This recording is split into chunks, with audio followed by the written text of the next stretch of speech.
Nous achevons aujourd'hui notre visite, exploration du 19e parallèle à partir de l'ouvrage éponyme de l'abbé Grégoire Sellier, le 19e parallèle flânerie littéraire hors des sentiers battus, paru aux éditions Via Romana, une série de portraits qui, de Drummond à Louis-Ferdinand Céline, nous entraînent à la découverte d'un certain nombre de personnages dont nous avons sélectionné la majorité d'ailleurs qui sont des personnalités du monde catholique. Et hors des sentiers battus, là vraiment on va y être, si je puis dire, parce que l'univers, la croix, tout ça, la comtesse de Ségur, on reste quand même dans des rails tout à fait publics.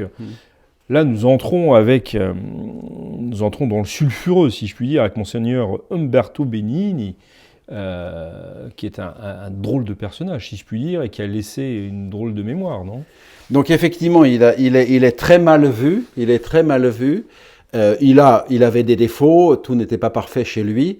Mais je pense que cette aura maléfique est tout à fait indue et scabreuse, parce que son souci, je dirais, jusqu'aux années 30, parce qu'ensuite il va plutôt vers la politique, donc c'est une partie qui nous intéresse moins, bien qu'étant toujours un défenseur de l'Église, mais plus lié à des milieux politiques, mais jusqu'aux années 20, si vous voulez, c'est un grand ecclésiastique. C'est un grand ecclésiastique. Il faut bien comprendre que c'est un jeune clerc, puis un jeune prêtre qui... Alors, on est à quelle époque, là, d'abord ? Alors, on est sous Pie IX, si vous voulez, et il va faire carrière sous Léon XIII et sous Saint Pie X. Sous Saint Pie X, principalement, quand même. Voilà. Donc, il a une petite carrière ecclésiastique déjà dans le journalisme. Ce livre est consacré essentiellement à des journalistes catholiques. Déjà dans le journalisme catholique, il dirige des quotidiens, etc., dans sa province, la Romagne, me semble-t-il. Puis finalement, il monte à Rome, ce qui est un classique de jeune clerc un peu ambitieux, mais ambitieux de servir l'Église, si vous voulez. Un peu talentueux aussi. Un peu talentueux. Donc, et là, il va rentrer il va d'abord être prof à l'Académie des nobles ecclésiastiques, c'est-à-dire l'académie qui prépare les nonces, et il fera un enseignement pendant presque 30 ans dans cette académie. Oui, qui est une académie très importante. Voilà, très importante à Rome, donc c'est pas du tout un gars marginal. Et puis il rentre dans la curie, il en monte les échelons, et en fait il devient le 4e personnage de la curie. Son chef est Gaspari, qui va être le rédacteur du Code de droit canonique de 1917 et qui va être ensuite le secrétaire d'État de Benoît XV et de Pie XI. Et qui va être fait cardinal. Voilà. Et son successeur, lorsqu'il quittera, sera Pacelli, qui va devenir secrétaire d'État de Pie XI, puis pape. Puis Pie XII. Pie XII, oui. Donc, si vous voulez, je dirais, c'est pas quelqu'un qui est à la ramasse. Il a un poste donc à la congrégation des affaires ecclésiastiques, la section des affaires extraordinaires, c'est-à-dire les relations internationales. Il a un rôle très important et une carrière devant lui tout à fait belle, qui peut poursuivre, qui peut espérer éventuellement espérer devenir secrétaire d'État, si vous voulez. Pape, je ne pense pas, mais secrétaire d'État, oui. Alors j'ai dit que dans l'image de ceux qui le connaissent, il a quand même donc il y a un relent sulfureux qui l'entoure. Pourquoi ? Voilà, pourquoi ? Parce que, si vous voulez, lorsque Saint Pie X lance sa grande campagne contre le modernisme, Umberto Benigni, monseigneur Benigni, va prendre ça au sérieux et va décider de porter secours aux efforts que fait Saint Pie X, enfin le futur Saint Pie X, pour purger l'Église de cette hérésie. C'est assez violent quand même à cette époque. Cette purge dont vous parlez, c'est quelque chose de sérieux pour Saint Pie X. C'est quelque chose de très important, parce que l'Église est gravement menacée par cette hérésie, que Saint Pie X, qui est un homme d'action, va effectivement rentrer dans les détails pour que ce qu'il veut se soit mis en œuvre, tout en se souvenant que Pachindi a été extrêmement loué par tous les ecclésiastiques et tous les chrétiens de l'univers. Alors Pachindi, pour ceux qui ne savent pas, la grande encyclique antimoderniste de Saint Pie X, il y a un courrier énorme à Rome de félicitations à Saint Pie X pour avoir effectivement porté le fer dans une hérésie qui était en train de monter.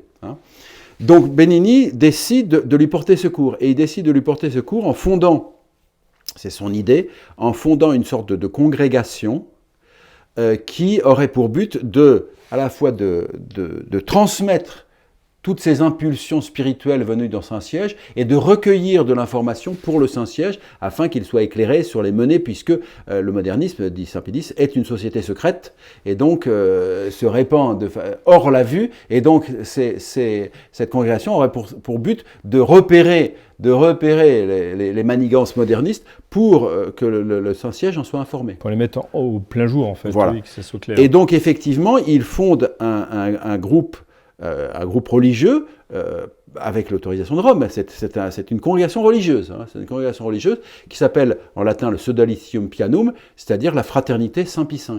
Voilà, ça c'est la traduction Voilà, française. La fraternité Saint-Pie V.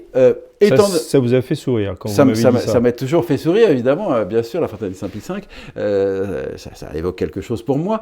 Et donc, ils vont justement, dans le cadre de cette lutte, je dirais, discrète pour éviter d'être repérés par les modernistes et d'être ainsi cassés, si vous voulez, pour qu'ils puissent effectivement faire leur travail d'enquête, si je puis dire, ils vont notamment utiliser un code quand ils s'écrivent, si vous voulez, et dans ce code, étant donné que les initiales du Sodalicium Pianum, c'est SP, le Sodalicium Pianum s'appelle la Sapinière, et c'est sous ce nom-là qu'elle est entrée dans l'histoire.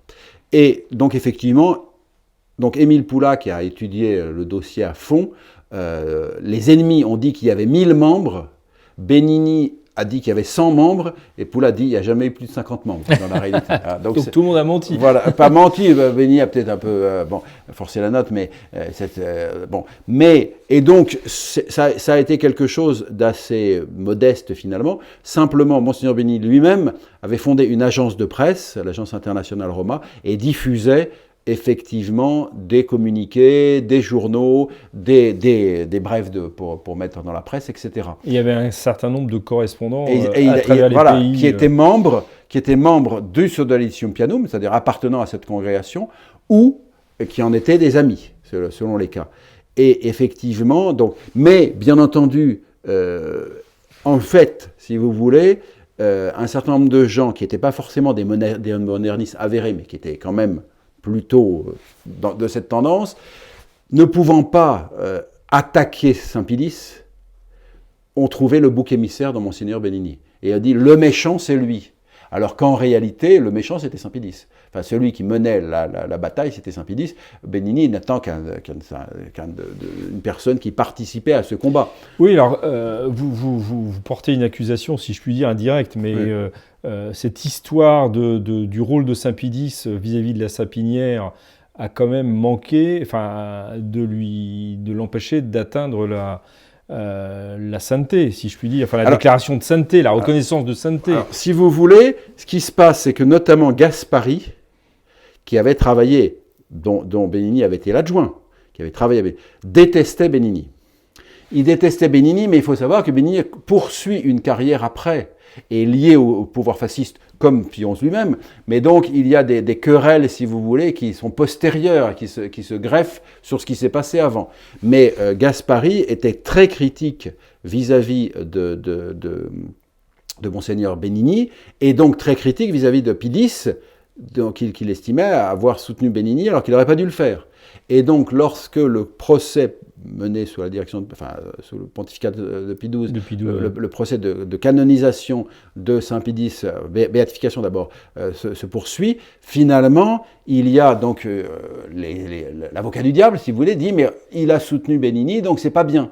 Et donc il va y avoir une enquête spéciale sur cette question de Benigni, dans laquelle on va enquêter sur ce qui s'est passé. Et sur les liens Benigni-Pédis, en fait. Ah ben ça, les liens Benigni-Pédis, ils sont clairs, puisque Pédis donne de l'argent régulièrement à la Sapinière, donc, et utilise ses services, donc que Saint-Pédis ait soutenu la Sapinière, ça c'est un fait historique qui est indéniable. Mais la disquisition, je dirais l'enquête spéciale faite par Antonelli, qui donc, souvenons-nous, a été le secrétaire de la Congrégation des Rites, s'opposant à Bounini dans la question de la réforme liturgique. Donc on a des connexions ensuite très, très modernes, très actuelles. Donc Antonelli va faire une enquête et va montrer que le projet même de la Sapinière était un bon projet qui a toujours été validé par les autorités ecclésiastiques, contrôlé par les autorités ecclésiastiques, et qu'il n'y a rien eu de... Mais est-ce que le fait de dire que les procédés de la Sapinière, c'était des enquêtes clandestines, une certaine délation... Alors, si vous voulez, toute la question, c'est le point où a chopé la Sapinière, c'était le secret. Benigni estimait que pour que son œuvre soit efficace, il fallait que les membres puissent rester dans le secret par rapport aux évêques. Et Rome ne l'a jamais validé, si vous voulez. On ne l'a jamais validé parce que Rome... Ça fait une hiérarchie parallèle quand même. Ça fait quelque chose de parallèle à la hiérarchie surnaturelle. Voilà. Mais il me semble que si on regarde bien, l'Opus Dei, si vous voulez, à cette structure, on ne sait pas qui est de l'Opus Dei, si vous voulez. Bon. Donc ça aurait été un petit peu la même chose. Et l'Opus Dei n'a pas mis le bazar dans l'Église aujourd'hui, si vous voulez, si on revient à ça.